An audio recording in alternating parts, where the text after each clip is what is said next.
अस्सलामु अलैकुम वरहमतुल्लाहि वबरकातुह।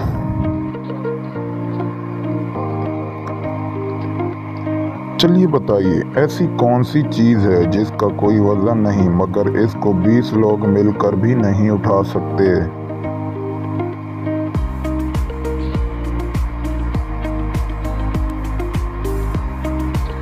जवाब है बुलबुला। चलिए बताइए, अगर एक मुर्गा सुबह के वक्त अंडा देता है तो वो अंडा उसके मालिक को कब मिलेगा?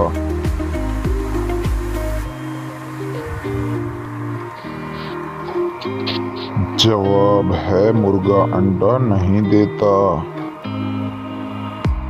चलिए बताइए, वो कौन सी चीज़ है जो हमारे पाँव के नीचे आए तो हम कानों को हाथ लगाते हैं?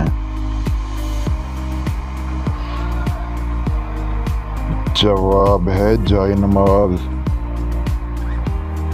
चलिए बताइए, वो कौन सी चीज़ है जो 2 मरतबा उगती है और 2 मरतबा गिरती है?